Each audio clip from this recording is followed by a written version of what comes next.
Hello and welcome to another episode of Self-Esteem Through Body Perception. My name is Rosemarie Charles, wellness consultant and esthetician. Thank you for joining. This program is dedicated to exploring the influence of the body's perception on self-esteem. And apart from the mirror, photography is clearly one way in which we can reflect on such. In this case, fashion photography.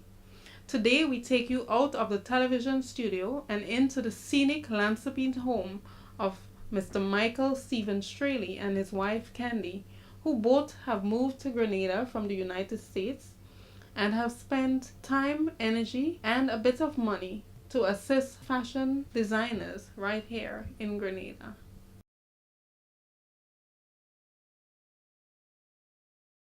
Mr. Straley, thank you for inviting us to your lovely property and studio. I must say, just being here is enough to boost my self-esteem.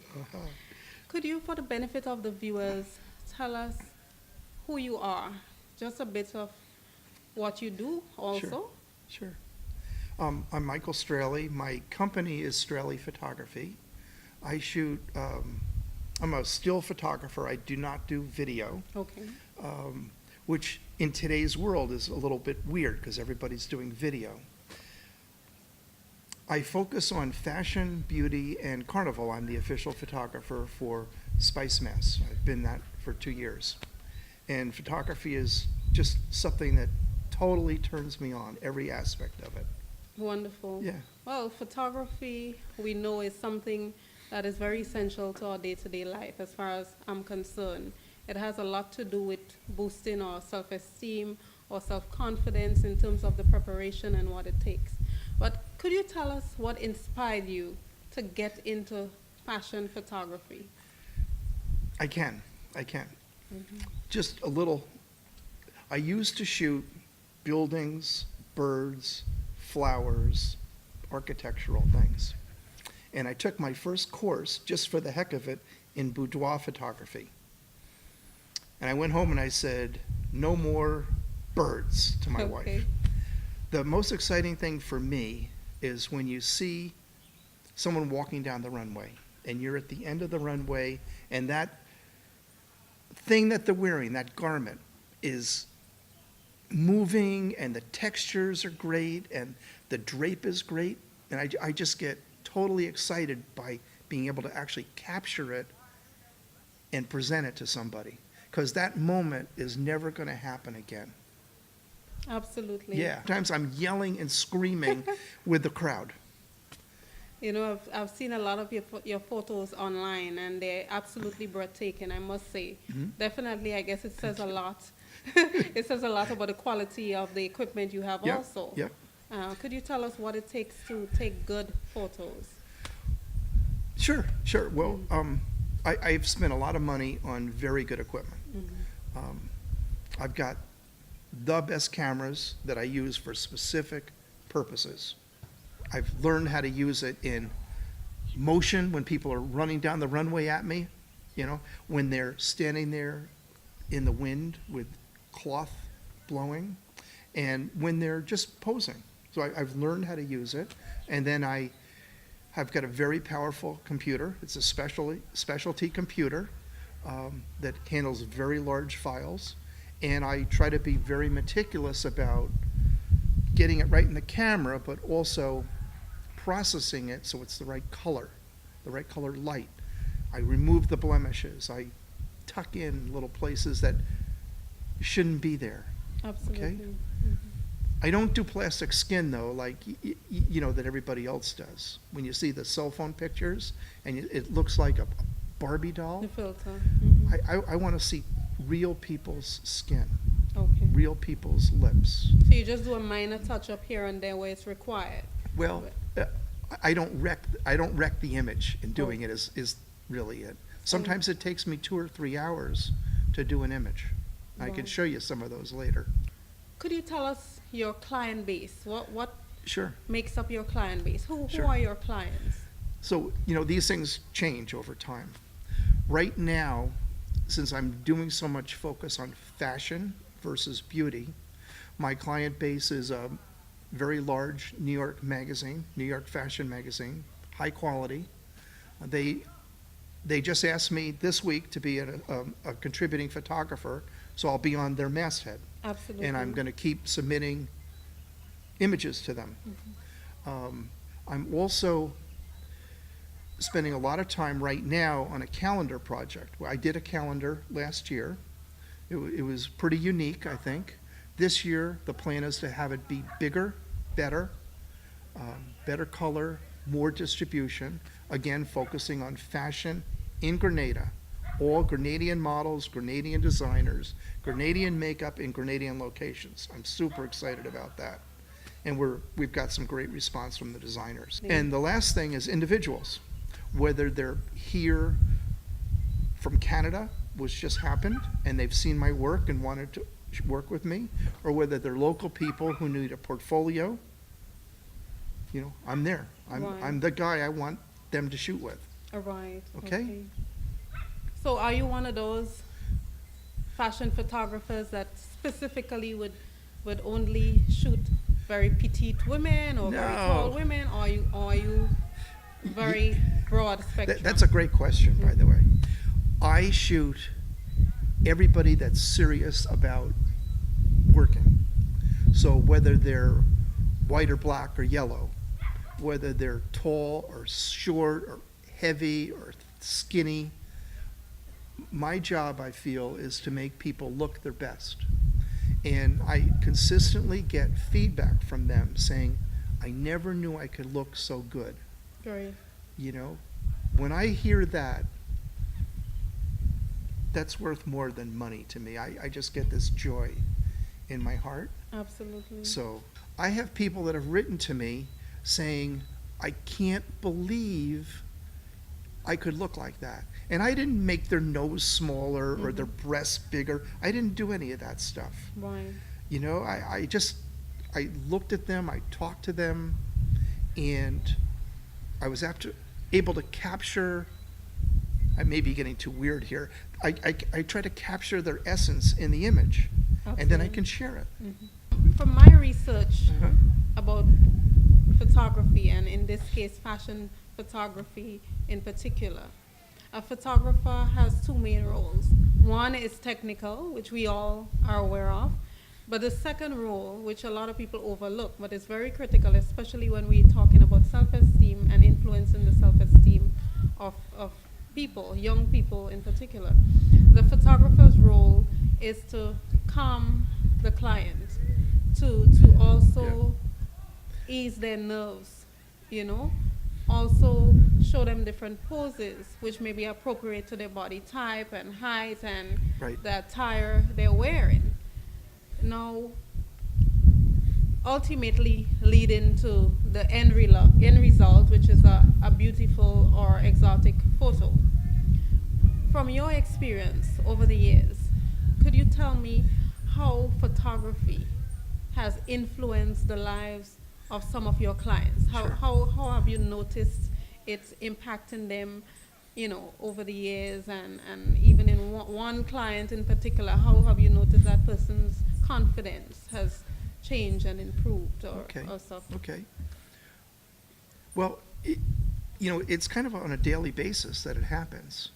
I've got two people I'll talk to you about, and I don't know if I should use names or not. It's all up to you. I'm thinking, I'll tell you, the first one begins with T. Right. And she's always wanted to be a model. She's always tried. She's never been successful, particularly in terms of getting her name out, the vision of her, what she can do out.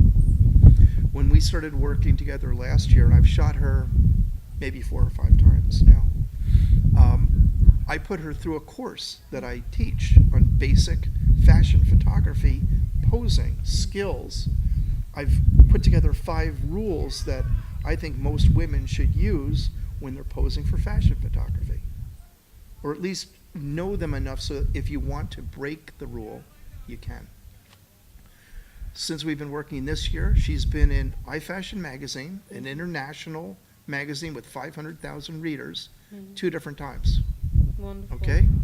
In every case, when I work with somebody, including her, I tag them or have a little profile on them, but I acknowledge them, and I hopefully bring people to them.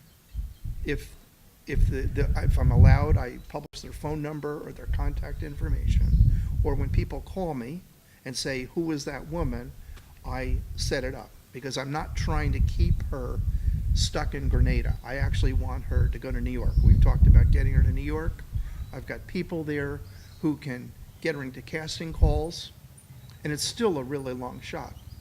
If you're in a casting call in New York, you may be, and they may have 12 positions, there can be 2,000 people that show up. Absolutely. So you've got to have tough skin. That's one example.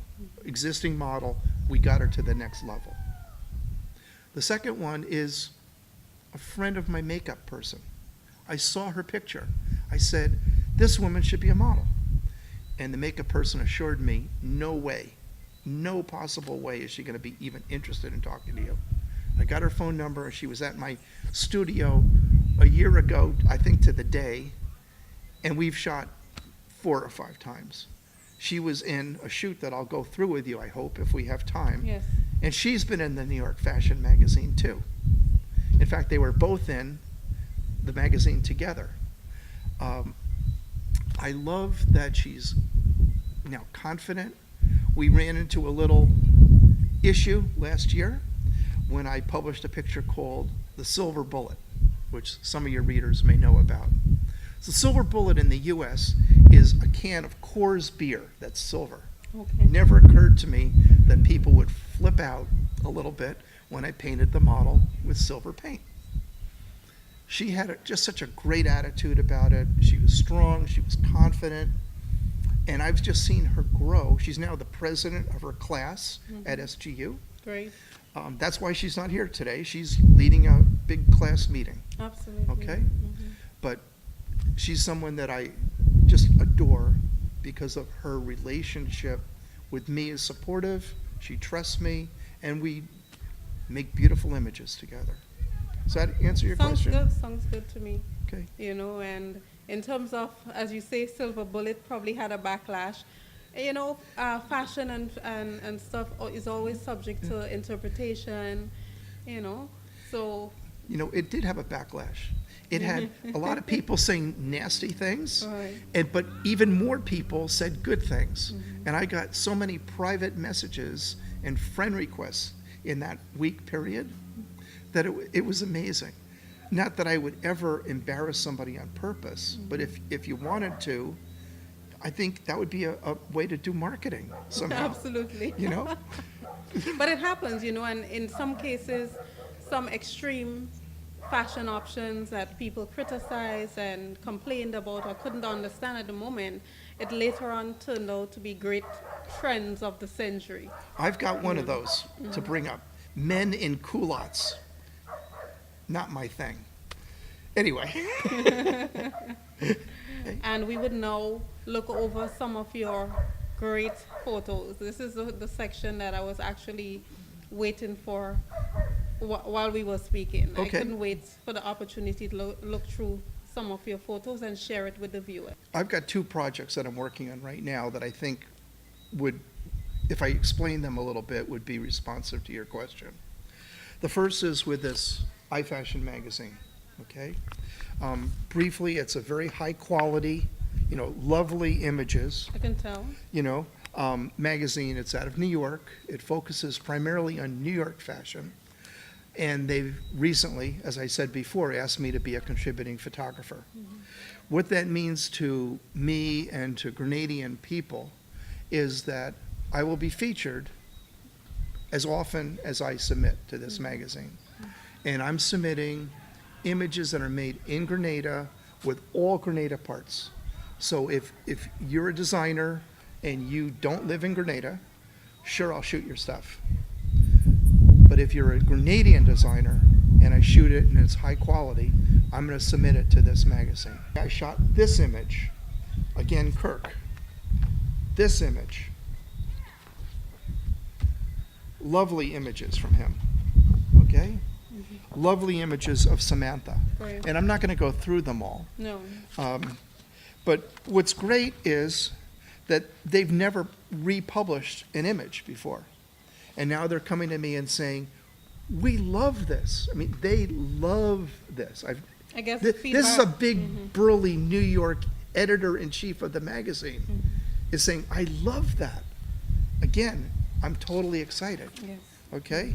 And everybody's been great about working out all the details. I mean, when you can see this with better light, this is a lovely dress. It is. He just does such a great job, and she does a great job. Absolutely. So the other project that I'm doing this year is a calendar. And this is a calendar exclusively featuring Grenadian designers, real designers who are doing real work, making garments that people would actually wear. Look at this. This is Fort Matthews. A beautiful dress made by Jamal. Okay? Beautiful model, beautiful lighting. And I'm not bragging. I mean, I had nothing to do with it other than I made sure we showed up at the right time of day. But I love doing this stuff. It shows. And I love that someone like Jamal, who's not paying money, That's Jamal. Alexis. the model isn't paying money for this. You know, I'm spending all the money, but I think that the results in Grenada, I'm hoping, will be so tremendous that the designers will start making money. Because what's not happening now is people aren't making real money. And money makes the world go round, especially in the fashion industry. It does. Okay? Sounds like you're doing a great community effort apart from building people's self-esteem by creating beautiful images and boosting their self-esteem. It's like you're showing them, look, you don't have to be ordinary. You can be fashionable. You can be flamboyant. Okay, Mr. Straley, thank you very much for having us here. As I said, your wonderful property and studio. It was a pleasure to see your great photos, your wonderful work, to hear about the work you're doing for local designers as well as local models. I know you've been touching a lot of lives and building self-esteem, you know, because someone might consider themselves a regular person, not a model or a supermodel, and I guess you can turn them into a model or a supermodel in terms of the perspective. I can at least give them the experience of being treated like one. Right. Right. And that does a lot for Yeah. self-esteem and self-confidence, even in their day-to-day life, you know? So, And I see that when they come back the second time and the third time, and they're Right. more poised, and they've thought about how they're going to work differently instead of just being scared. They've got some ideas, absolutely. you know. Absolutely. So So I look forward to viewing your work in the future, and I wish you all the best with the magazines, the calendars, and as I said, just continue to reach out into the community. I think the designers locally will be very appreciative of what you're doing for them. well, I hope so. And thanks for coming. You're welcome. I was looking forward to kind of being able to say my story out loud, and you know, hopefully people will see the value of what we're doing here and the investment of time and energy and money that we're making. Thanks very much for letting me participate. Well, it's my pleasure. Okay.